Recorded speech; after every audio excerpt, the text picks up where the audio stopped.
Olá, seja muito bem-vinda a mais um episódio aqui do podcast para a gente poder bater papo, conversar um pouquinho. Meu nome é Dandara, se você não me conhece, eu sou psicóloga, trabalho com psicologia clínica, estou também fazendo pesquisa em psicologia. Tem algum papo aqui já nos outros episódios que pode te interessar, então te convido a dar uma olhada por aqui. E hoje nós vamos falar sobre produtividade, rede social, autocobrança, o modelo de sociedade que a gente vive, como que a gente está entendendo o bem-estar, quanto isso está nos afetando, enfim. E a gente vai fazer isso de uma forma muito leve, como a gente tem sempre priorizado aqui.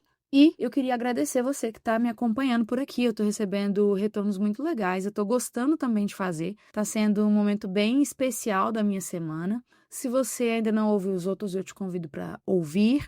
Eu também agora disponibilizei eles no YouTube, então se você quiser enviar para aquela pessoa que não usa o Spotify, mas você queria que essa pessoa escutasse, agora tem o link também lá no YouTube. É só pesquisar psicóloga Dandara Figueiredo que vai aparecer. Mas se você também quiser, você pode ir no meu Instagram, que lá tem, na minha bio tem um link que você consegue acessar de forma bem fácil também. Tem sido muito bom receber os retornos e as sugestões de vocês. Tenha vontade para fazer isso, ou lá pelo meu Instagram, ou aqui mesmo nos comentários do Spotify. É bem legal de ver o que vocês estão pensando. Bom, hoje a gente vai falar sobre todas essas coisas que eu comentei antes, retomando, né? Nós vamos discutir um pouco nosso modo de vida atual, contemporâneo e moderno, a produtividade que nós vivemos, a rede social, a autocobrança e como que isso se relaciona com viver bem ou viver mal e o que que a gente pode fazer sobre isso, se é que a gente tem muita coisa para fazer. Eu estou me baseando em dois livros específicos para pensar isso aqui, que é o Sociedade do Cansaço e Sociedade do Espetáculo, que são livros diferentes, de autores diferentes.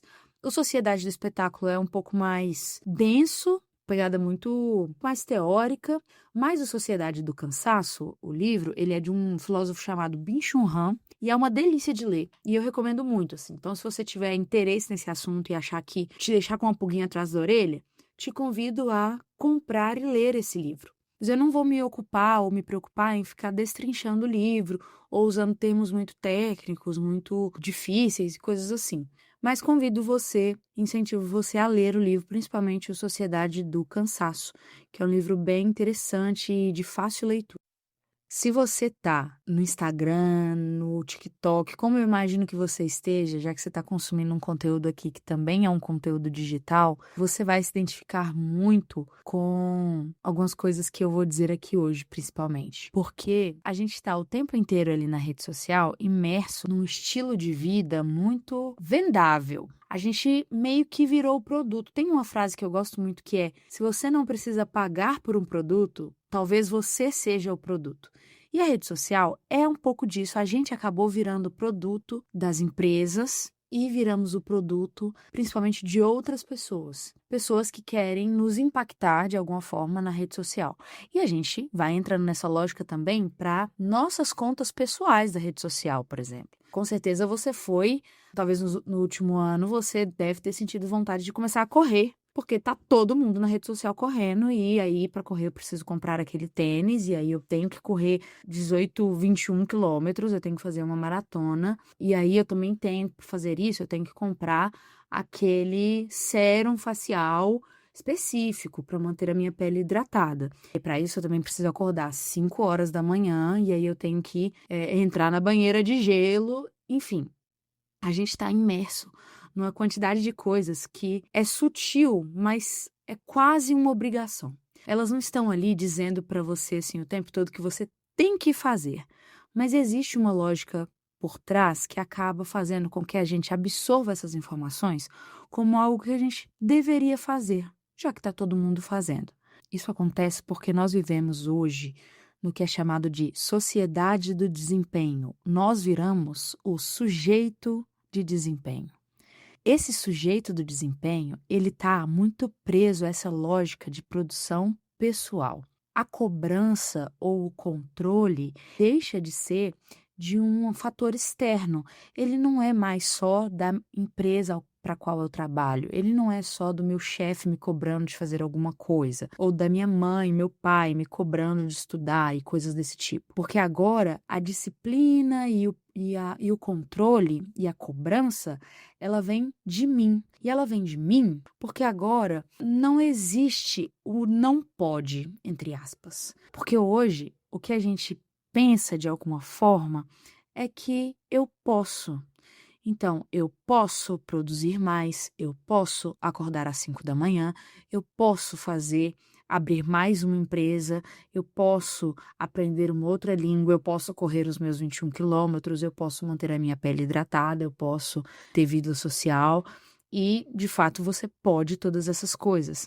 Mas isso é uma armadilha, porque isso parece muito positivo, parece um discurso transformador, de incentivo, mas na verdade esse eu posso muito rápido se transforma em algo como eu tenho, eu devo, porque no fim tá todo mundo nessa mesma lógica. E aí a gente começa a reproduzir comportamentos muito parecidos, porque a gente começa a se sentir pressionado porque nós podemos, então a gente deve. E o resultado disso é um cansaço existencial muito grande. Não é mais um cansaço do corpo apenas, mas é um cansaço que nasce de uma autoexploração, de uma autocobrança e de uma comparação constante com versões idealizadas de quem nós somos e também com versões idealizadas do que as outras pessoas são. A gente vive tentando ser uma versão 2.0 de quem a gente é o tempo inteiro, como se tivesse um modo eterno de atualização, como se estivesse chegando a atualização no seu celular.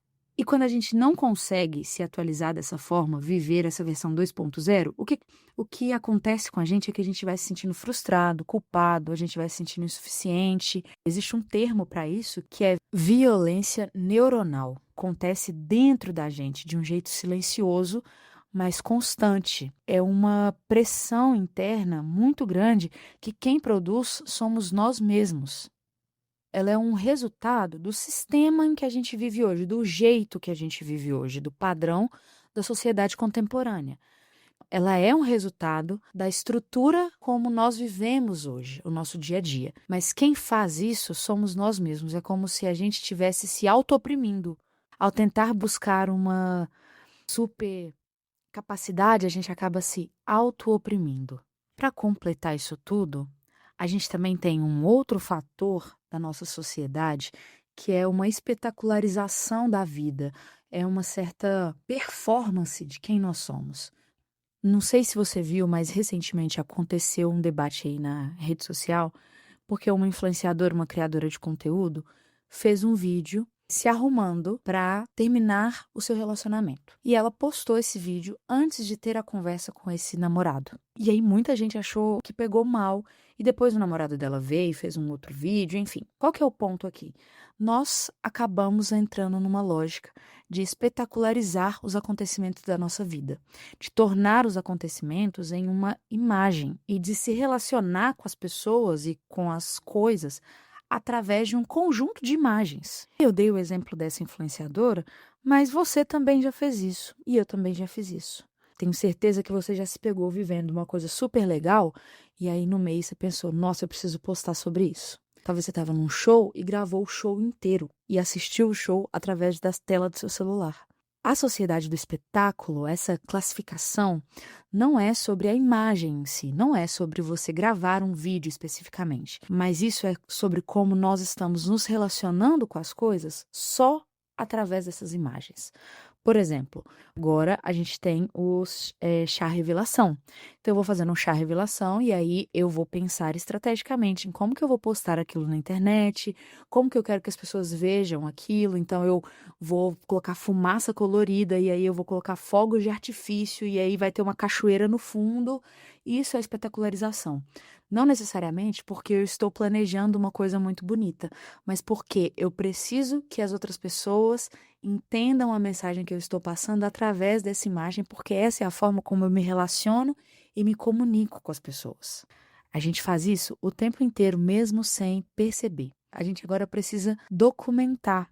Isso entra, inclusive, para a lógica do autocuidado, porque agora até o autocuidado virou um conteúdo. A máscara facial, por exemplo, vira um Reels. A leitura de um livro vira uma foto com caneca, post. A academia tem que postar para pagar, né? Tá pago hoje, porque a gente precisa fazer a divulgação da nossa vida através de uma espetacularização.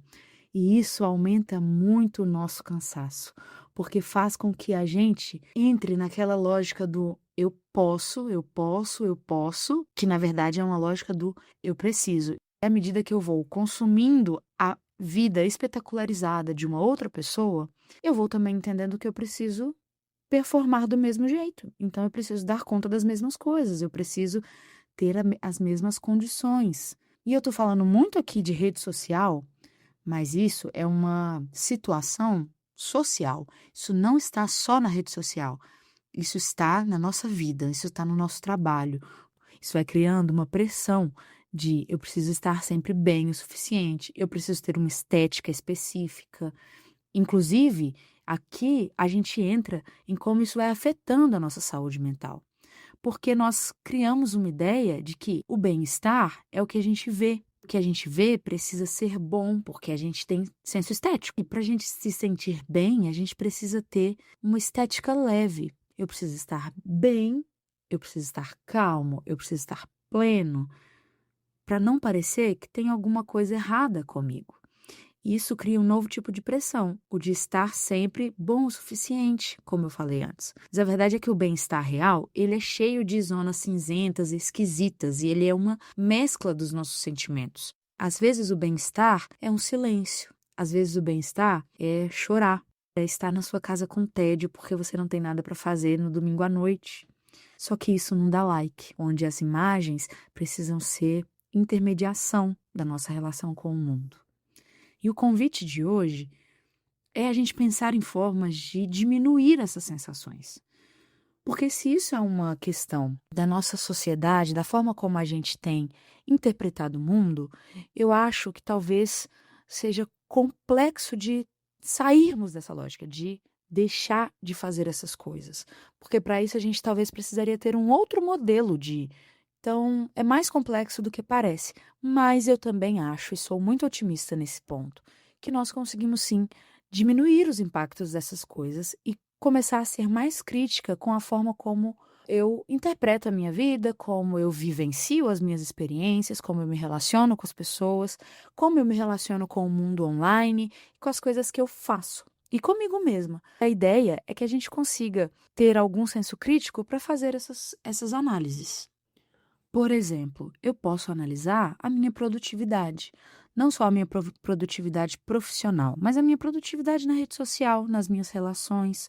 Como isso está acontecendo? Será que não é uma falsa produtividade? Será que eu não deveria ser um pouco improdutiva em alguns momentos? Será que isso é ruim? Será que ter a sensação de não fazer tanto, de não estar na mesma lógica, é ruim? Eu acho importante que a gente consiga reconhecer os momentos de pausa, de silêncio, de descanso, e acho que essa é uma forma de diminuir aquela sensação que nós mesmos produzimos. Lembra que eu falei? A gente começar a ser crítico com a forma como a gente produz nas nossas relações, produz nos nossos trabalhos, produz na rede social, na nossa vida no geral, pode ser uma forma de ir contra essa espetacularização da vida que nos transforma em pessoas que buscam desempenho e, consequentemente, estão o tempo inteiro cansadas. Portanto, uma coisa que eu quero que fique na sua mente com esse episódio é que você vale mais do que aquilo que você entrega, do que aquilo que você mostra. Você vale mais do que aquilo que você produz. Lembre-se também que bem-estar não quer dizer estar bem emocionalmente o tempo todo. Você precisa se permitir estar presente com as coisas que você faz, que você sente. E a gente volta lá nos episódios anteriores, onde eu falei sobre isso também. Talvez o maior ato de resistência dessa forma de ser é desacelerar, é se escutar, se sentir, é dizer eu existo mesmo quando eu estou offline. Na verdade, talvez eu exista mais ainda quando eu estou offline.